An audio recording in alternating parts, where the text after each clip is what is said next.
Business Takeout presents The Takeout Effect with Banki. The Takeout Effect brings real conversations in business.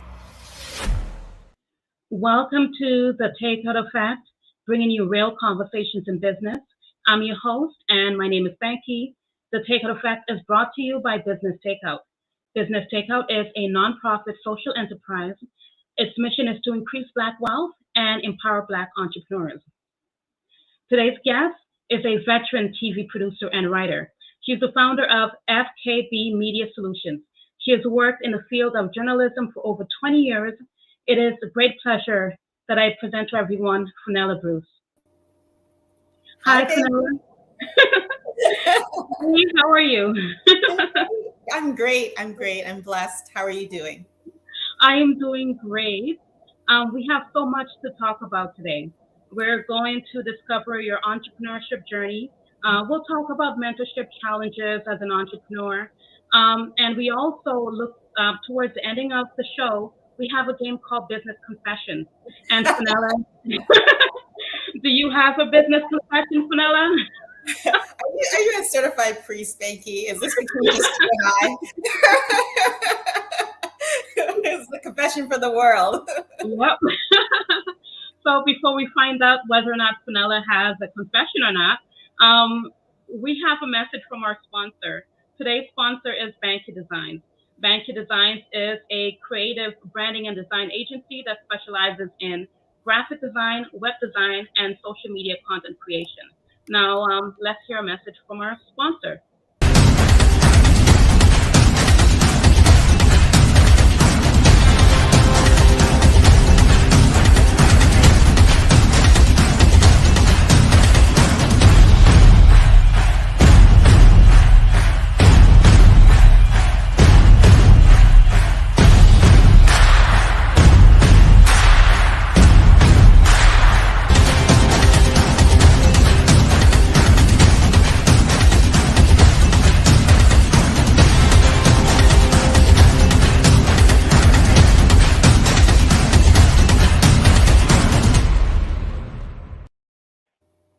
We're back.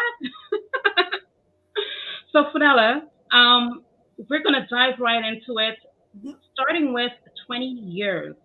Looking at your resume, not your resume, your bio, and I'm seeing CTV News Channel, CTV National, CP24, City TV, Toronto One, and BET.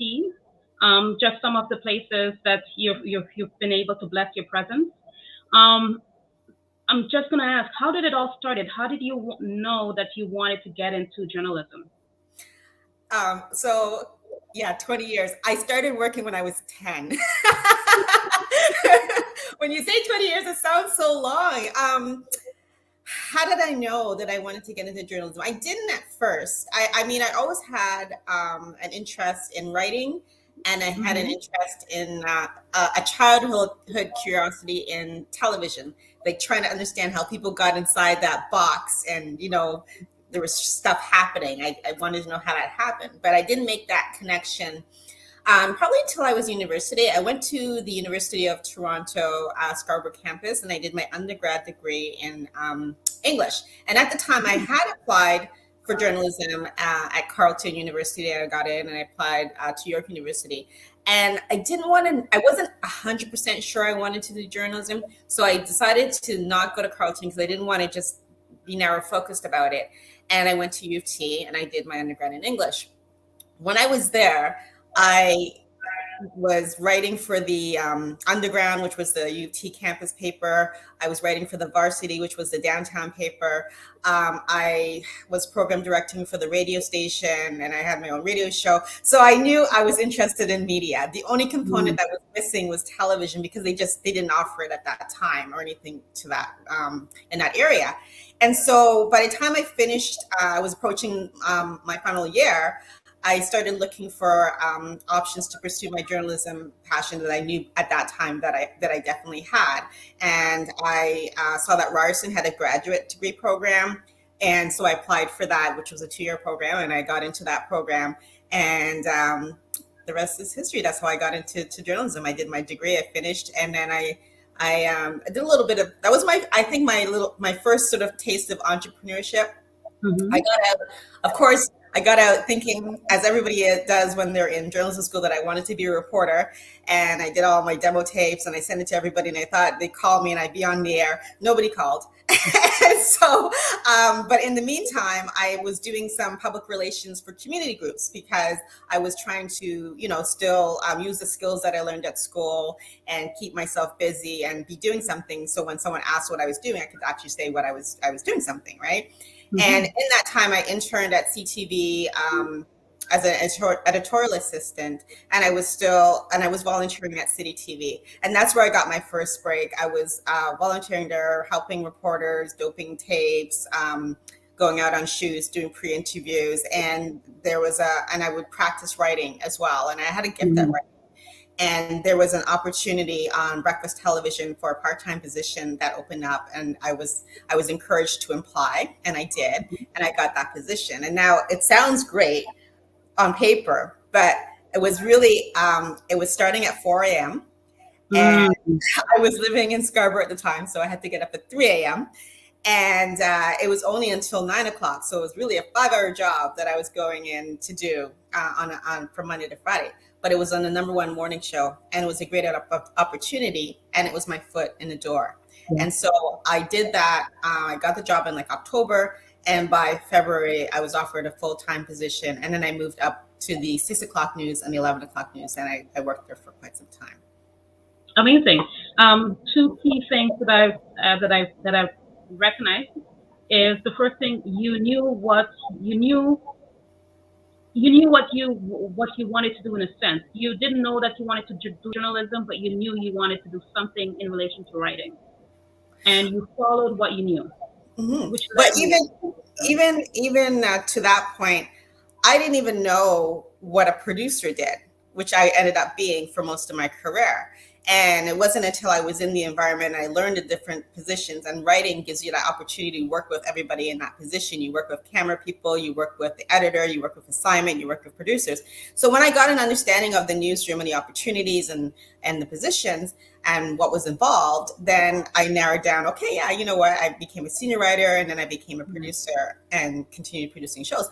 But certainly when I was in journalism school or prior to that, I never said, hey, yeah, I want to grow up and be a TV producer or TV news producer. It wasn't something that I had envisioned. Yeah. No, fully, I get it. So it was just a matter of you having an idea of what you wanted to do, and once you dived into it, it really put you on the path on what you're destined to be, which is, I think, it's amazing. Yeah, and one thing I always tell, like I mentor a lot of students, or when I give people advice, is to always be open to everything and to learning skills, because you may not think at the time. When I was in school, and you had to do everything in school, so I learned how to do camera, I learned how to do lighting, I learned how to lay out a magazine, all these different things that I was like, but I want to do television, and I'm not going to be a camera person. Why do I have to know that? Well, look at where we are today, Banki. We are setting up our own cameras. We are editing for social media and other things. We are lighting ourselves. And so I just had to dust off that memory bank, and it came back to me like that. And I mean, that's now something that's part of my business model that I'm training other people to do, because I know how to do it correctly. Nice. That's awesome. And just the second part that I got from your journey as well is that you sacrifice, meaning to get your foot into the door, you sacrifice waking up 4 o'clock in the morning. 3 o'clock in the winter when it's cold outside and nobody's outside. It's very quiet, I can tell you, driving down the Don Valley in the snow when nothing's being plowed. For those who are watching internationally, we're in Canada, and the snow is not pretty out here. It is not. It's not a good experience. But yeah, I think it definitely, if you have a dream, or if you have an idea, or you have a passion, part of that recipe is going to be sacrifice. Definitely. Right? Whatever that may be, sacrificing going out with your friends, sacrificing socializing, sacrificing sleep sometimes, sacrificing financially, right? If it's something that you really want to do, you've got to always think big picture, and not just at that moment, oh, I'm not getting to do whatever it may be because I have to work or I have to do something. Yes. Which brings me into my next question. I've seen you on another show where you spoke about betting on yourself. Yes. And how important is it for entrepreneurs out there to really put your best foot forward and bet on yourself? And I want to make it clear. I started saying that before Fred Van Vliet said it. Okay. I think it is so important to bet on yourself. And, I always make this sort of analogy that, when you're in a job working for someone else and you're going in and they're paying you every 2 weeks to do the job for them and to do whatever it is that you're doing, right? Even if it's, customer service, whatever it is you're doing, those people are, in a sense, betting on you to do a good job for them so they can make money, right? That's the end goal. And so if you're doing that for somebody else, why wouldn't you do that for yourself? Exactly. Right? And so I think it's so important for people to recognize their skill set and their abilities, and to, if I'm going to bet on anybody, because I have control of me, I'm going to bet on me. I don't have control of anybody else and circumstances or what they choose to do, but I have control over what I'm going to do.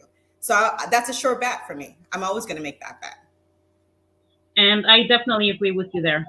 Bet on yourself all the way, because at the end of the day, you got your back when no one else does. Exactly. Right? Mm-hmm.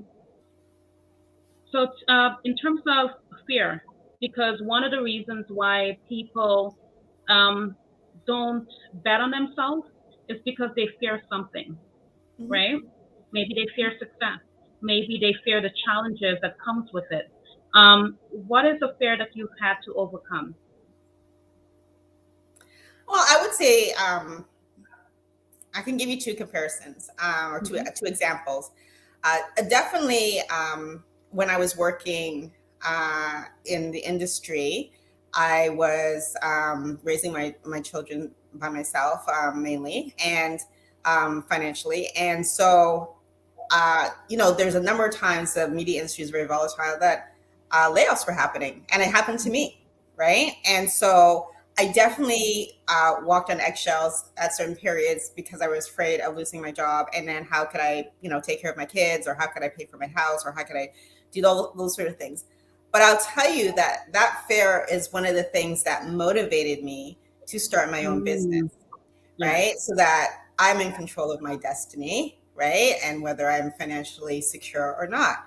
And so then the second example is definitely when I decided to leave my secure and comfortable job to go and start my own business, which I did 4 years ago. And of course, I'm afraid, like, okay, what if I'm so used to, for the last 25 plus years, every 2 weeks getting a paycheck and not having to worry about, next week if I'm making enough money. How am I going to sustain myself, right? My lifestyle and my expenses that I have to do that with a new business, and I'm not even entirely sure what I'm doing, right? So definitely there was a fear factor. But one thing that I always do, and it's part of my business name, right, which is FKB Media Solutions, is that I always if there's a problem, I always try to find a solution. I don't like people bringing me problems without a solution. And I don't like giving people problems without a solution, right? So I always try to have a plan B, right? So I sat down, when I decided that I was going to leave my job, and I was like, okay, so, worst case scenario, nobody hires me. Or, I run through my safety net, right? After, my security finances after 4 months, what will I do? Right. Yeah. And so then I had, okay, I can do this, I can do that, I can freelance. I still have those skills. It's not that I'm leaving my job and I can't do what I, was doing. I can always, I have great relationships with people at various media stations. So I know that, if push comes to shove, I can always, and there's no shame in it, I can always go back to what I was doing until I can, make sure everything is secure again. So, I had to, get my mind around that. Okay, so that's, possibly a plan B. There's, if I had to, I could get a loan, right? That's a possibility. Whether it's through a bank or whether it's through friends or family, I know that, my family's not going to let me be on the street at the end of the day, right? So I know I have that support, right? So I was like, okay, you know what? The fear was kind of going down. Okay, it's not that scary because you have a couple of options, Fennella, if you find yourself in a pinch. And it wasn't just even me telling me that. There's other people who supported me in terms of my desire to start my own business that said, hey, if you ever run into anything, come back. We'll, give you some shifts. We'll hire you, et cetera, et cetera. So I felt comfortable with making the decision to go out there and try to run my own business. And one of the things I've noticed is that you look at, okay, long term, where might I be in the next, maybe it's not that long term, but where might I be in the next couple of months, or where might I be in the next year? And if I was to be in the worst case scenario, what solutions is available to me? Which, what you're doing is you're formulating a plan, right? Mm-hmm. Which I think is every entrepreneur. If you're listening there out here, and you should really look at a plan, short term, long term, and set goals. And I think that would 4 years later. 4 years later, I am busier than I've ever been. So it's the plan. I didn't have to go to the emergency plan. Nice. Luckily, yeah. So COVID came 2020, right? I know that when you spoke about as an entrepreneur, one of your fears would be, am I going to get laid off? And, are they going to fire me? Those type of fears. When COVID came, I noticed that a lot of people were in that predicament where they got laid off because, the companies weren't able to afford them anymore, or they realized that they weren't happy in the positions that they were in, and they went towards entrepreneurship. So how has COVID impacted your business comparison to what it was like before COVID? The pandemic has been very good for my business.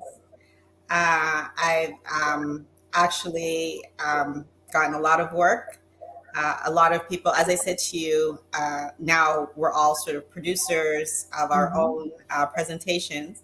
So there are a lot of people who are now getting access as well to media opportunities and want to make sure that they're presenting themselves properly, that they are getting their key messages out, and want to also pitch themselves to news organizations. So I've gotten a lot of clients that way because of the opportunities that the pandemic has opened up for, I guess, I think a segment of the society to get access to being on mainstream media. And so definitely in that way. And, I myself, with my business, I've done a lot of things that I think I wouldn't have been able to do if we weren't in a pandemic, like in terms of a lot of live stream production, which is what I do as well. Because it's very similar as television production. So I've been doing a lot of live stream events and producing those events, as well as my own live stream events and hosting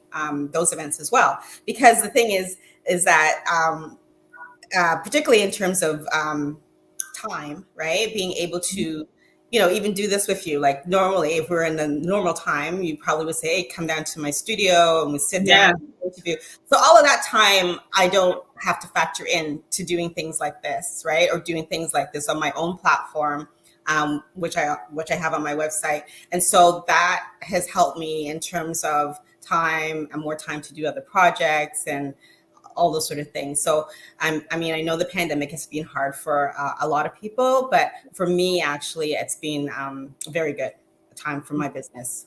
And I'm glad to hear that. Also, I wanted to really talk about what type of services. Not many people know about FKB Media Solutions, right? And I know within the Black community, before, just recently, as of COVID, people see the need to be more in the press, wanting to be having the exposure for their business, right? Before, when people wanted that, they didn't know what direction to go to get that, right? Can you go into more details about the services that you offer and the type of solutions you give to Sure. your clients? Sure. So I'm a media consulting business, and I offer. I generally work with small businesses, entrepreneurs, professionals who want to get their message and their brand out, mainly to in the mainstream arena. That's obviously in television is where I have my strongest contacts, but in general in mainstream media. And that's not to say that I don't also do community as well, specifically the Black community. I think, excuse me, I think that sometimes we undervalue our own media and the power that has to get a message out. So, Sure. but there are a lot of people who want to be, on mainstream media and they don't know how to access it. So I help people in terms of, like I said, with media training, in terms of packaging, making sure that they have what's needed to present to the media if they want to pitch themselves, their business, their story. So I do that. I also do, as I mentioned, live stream production and television production, copywriting and editing, and I do media sponsorship acquisition for nonprofit groups and events. Um, I do a live stream partnership that I have with University of Toronto Scarborough campus at the Nice. hub. So we do that every month, and we have actually two uh, live streams this month for Black History Month on February 15th and on February 22nd. So I encourage people to go to my website, fkbmedia.com, and the information is there under live stream. And so, and we do that, and it's called Inspire, Overcoming Barriers to Success. And we talk to people from different walks of life, race, gender, sexuality, um, things, barriers that they may have that they've overcome to be successful entrepreneurs. So it's just a conversation, and then we have a Q&A at the end, and the speaker lineup is dynamic. And so I encourage people, it's free. I encourage people to sign up and attend.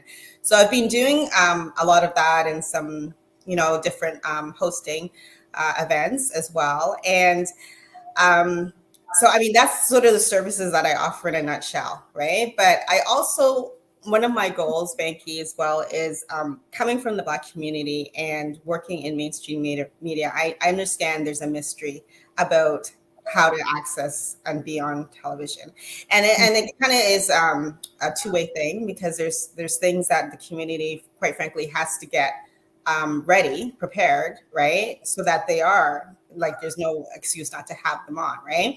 Yeah. And so I understand. I understood what needed. There was a gap there. There was an issue that needed to be filled, and so I try to provide that. And I understand too that people feel more comfortable speaking with somebody that looks like them, right? And so it's a little bit intimidating going to, like, a white PR company or a bigger company, and it's also a lot more expensive. Not to say that I'm cheap, but it's a lot more expensive to go to one of those companies and try to say, oh, could you help me, get my message out? So I can't do everybody, right? I have a small team, but I can't do everybody. But so what I try to do is educate the community in the best way I can, right? So my website is a portal of information, and I encourage people to go and check it out. I have examples of media releases on there, and they're all media releases that I've gotten coverage. So you can see how to write a media release. I have video tips on there so that you can understand about branding and creating your message and what you need to do. I do workshops, and many times they're free, or they're like a $10 donation to a charity that I'm supporting. So it's not something I'm trying to make money off of. It's something that I try to educate people about, and then still, do some social good with it, right? So I do workshops, generally on a monthly basis. But I'm doing a live I Inspire right now, so probably be in the summer I'll pick that up again. But we have that. I have a newsletter that you can sign up for that has tips that people get every week and information about things that are coming up, and how to access the media and what you need to do in branding, et cetera, et cetera.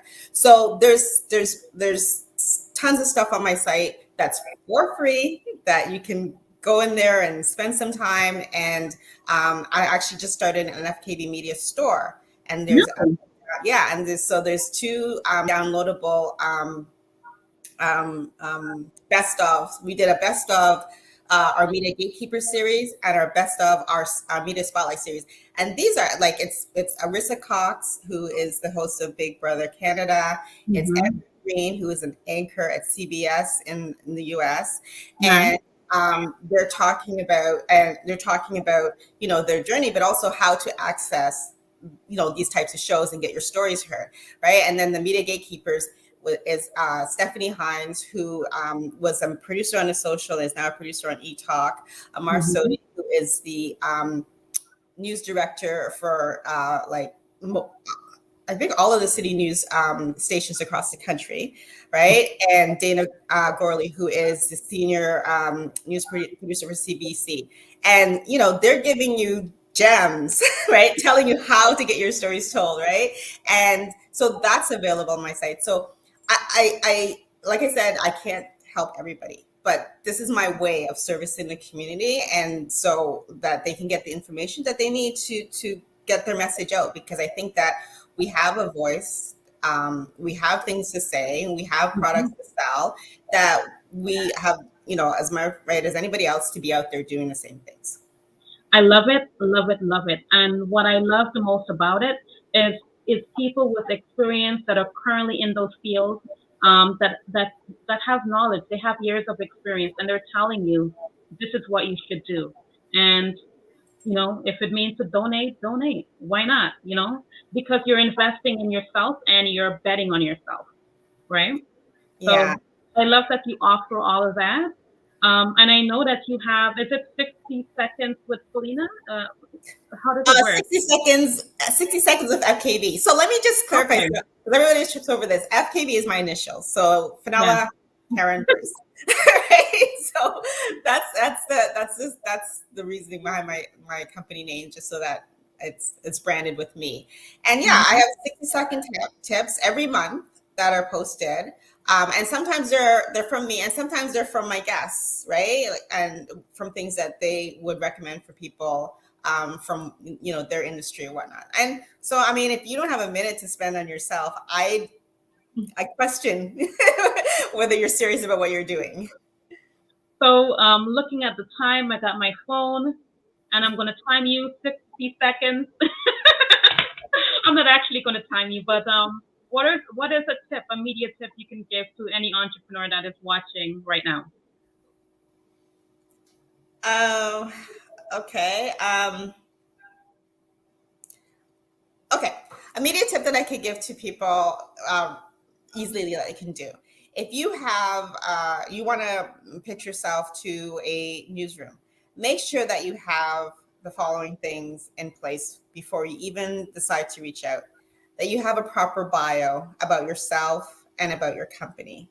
That you have a website, right? An active website that doesn't have any spelling mistakes, that has working links, that has up-to-date information, up-to-date photos on it. Make sure that you have professional photos available. Mm-hmm. And make sure, and this is for some people is a new thing, but everybody has a cell phone. And so have some B-roll, what we call B-roll in television. So when a reporter is talking about you, or say you have Banki's new spaghetti sauce, then we can see some video of the sauce, somebody using the sauce, putting on some spaghetti. And so there's visuals to go along with your story.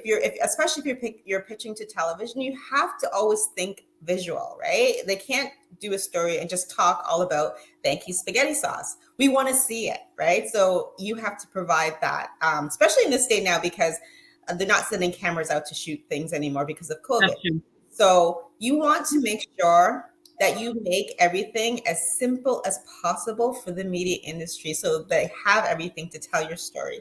And you also want to make sure that you're in control of your story. So, you are shooting your product, or you're photographing your product or yourself how you want to be seen, so that it's not them taking it and then you have to accept how they shot it, or they took a picture of you, right? So if it's for print or something like that. So, have those things, in place, and before you even think about pitching to a news organization. Was that a minute?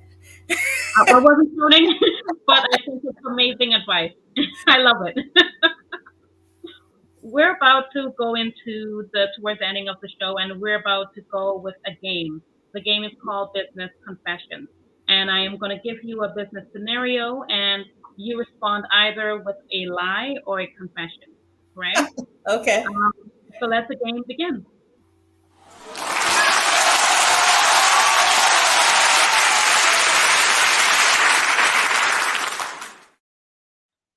I feel like I Okay, should. love it. Tell me about a time when you had to set boundaries to a client. I think that actually that's boundaries for a client and for myself. It was like both things. Particularly when I first started out, I wanted to be all things to all people, right? I wanted to, and then by nature, I'm a person who likes to help, right? Fix problems or whatnot. So I made myself a little too available, and so I pride myself on getting back to people right away. And, if they call me or they contact me, I'm, ready. So we're hooked to these things, right? So, Yeah. I get an email and I stop what I'm doing and I'm responding right away. And so what would happen then was that, and this is the boundaries for the clients would, reach out to me or call me or text me, right? At like 10 o'clock at night, midnight, weekends. And sometimes I would always start with, sorry to bother you on a weekend. Whenever you're starting your sentence like that, don't bother the person, because You already know. you're doing it though. Like it's just, you are doing it. So maybe don't do it, right? Because it's not, you shouldn't be doing it, right? Wait, everything can, unless it's like a true emergency, everything can wait until the next day, right? There's always tomorrow. So I had to really, and I did, it was the year before last, I had to really um, set some boundaries, not feel obligated to always answer when someone called me. I fell in love with scheduling. So this was a habit that I had, that I always felt I needed to respond. So I would respond and then I would schedule it. So it would go out, during the business hours, right? So I got it out of my system. I didn't forget about it, and it was dealt with, and it will be sent to the person during business hours. Because the thing is that once you respond, they're, oh, she's up. Oh, she's, and Yeah. then it starts, and then next thing you know, you're working, and it's, you're not doing whatever you were doing. You're not watching a movie anymore. You're not in a moment of spending time with your family or whatever the case may be, because that they're engaged, you feel the need to engage. So I had to sort of set boundaries for myself in that respect, right? And recognize the things about me that was enabling this behavior. And then I had to set boundaries for my clients by not responding every single But time. I love that you said that you set the boundaries for yourself, right? And I love that because it in life you need a balance, right? And if, you work, late at night sometimes, and it's good to set those boundaries so that way you're not working late at night. You say, you know what, today's the cutoff point for me. Yeah. I'm gonna have a glass of wine. I'm gonna sit back and enjoy the rest of the day. Exactly. Yeah, sometimes it's hard, right? Because I am a person who likes to I like to get things done, and I will work on something until it's finished. And so it's a process. I'm not saying it's totally solved, right? But yes, to say, okay, you know what? It's 8 o'clock. I got to shut it down. And I had to, and I do tell myself, there's always tomorrow. Like that's what I have to keep reminding myself. Tomorrow's another day. You don't have to finish everything today. Like nobody's expecting it at 9 o'clock at night or 10 o'clock at night. I had to get into the habit of giving clients, potential clients, my link to my schedule and say, just book an appointment with me, so that way I can make time for you. Yeah. I have to really. So I because I relate to what you're saying, I would say it's a confession. Okay, let's forgive ourselves. Fennella, as we come to the ending of the show, what does the future hold for you?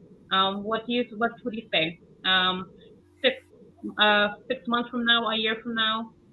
What do you Well, think? I have, believe it or not, I have another company, Mm-hmm. FKB Productions Incorporated. Nice. And so I am now sort of laying down the groundwork for agency, grant writing, and um, I don't want to say, or I'll say television, more like doc or television production, right? So I want to do that under that umbrella, and hopefully 6 months from now, I've started already doing some things, but it will be in swing. It's just I need to just clone myself.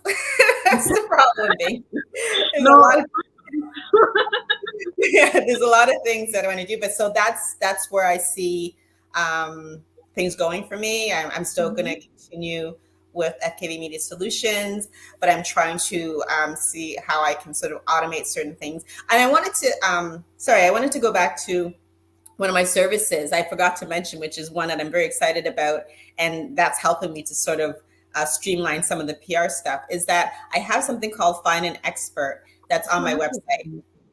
I was going to ask you about that because I saw Robert Small was on there. I Yeah, saw other people was on there. Trudy, I saw a lot of people that I recognize their faces and stuff like that.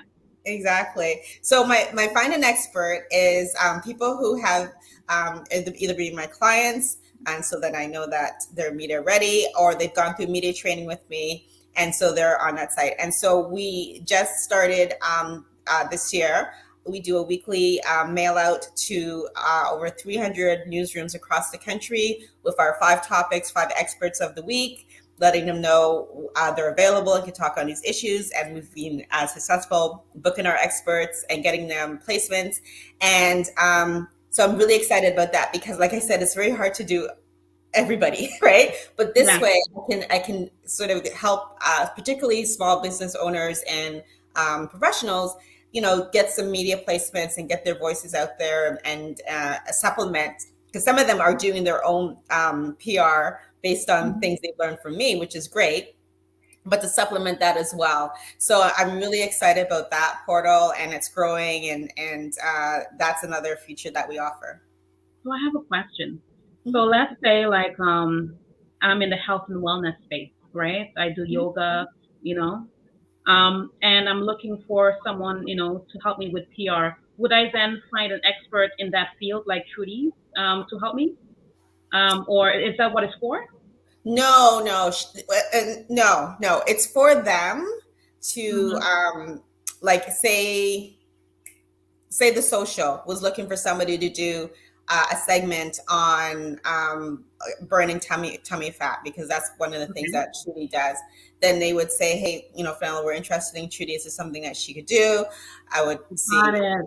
something she could do. I have her whole package. I would send them all the stuff that's necessary for it. I would make sure that she's prepared for the segment, work with the producer. So it's just to get her a placement. So it's not, I mean, they also have great businesses. You should check them Yeah. out, definitely, because they're Mhm. all entrepreneurs who are doing great things. And I encourage people to support them. But yeah, so it's for them to get media, and it's for Got it. the media, and they also know about my site, to come to my site, particularly when they want like diverse, quote unquote, Mhm. voices, right? Because we see the same people, giving expertise all the time. And so let's like mix it up a bit and bring someone else who can talk, and not just about race issues or Black issues, but just to talk about psychotherapy and mental health, or to Yeah. talk about the Oscars and films, and not Black films, but just the Oscars in general, right? So that's Mhm. what I'm trying, that's the narrative that I'm trying to push. I love it. I love it. I love it a lot. Thank you. It's sad that we have to end the show right now because there's so much we could be talking about, and there's so much more to learn. For anyone who's trying to reach you, how can they reach out to you? Well, my website, there's a contact page on my website, so you can, that's on the last page, the contact us page, so you can reach out there. And on that same page, you can sign up for our newsletter. And I'm on Instagram, as you know, Banki, all the time. Yeah. So you can always follow me on Instagram. I like that's one of my main platforms. I also am on LinkedIn, and I am very active on there as well. You can reach out to me on LinkedIn. I'm on Twitter as well, but I don't do as much on Twitter. I just post periodically. But those are my three social media platforms. This show is live right now on Twitter. Oh, hi Twitter. I don't know. Twitter doesn't love me. Like we used to be good, and then I guess I don't have that much. Like I'm not angry about enough stuff for Twitter. So we're just sort of like there. We have presence, but I wouldn't say I'm an active Twitter person. No, I hear you. I think I'm the same. I'm mostly on LinkedIn and Instagram. Mm-hmm. For everyone who's watching, thank you so much. If you enjoy this episode, please like, share, and subscribe to our YouTube channel. Thank you very much, and see you next week, Thursday. Bye, everyone. Bye. If you enjoy our programming and want to help support Black entrepreneurship, please donate today. www.businesstakeout.com/donate.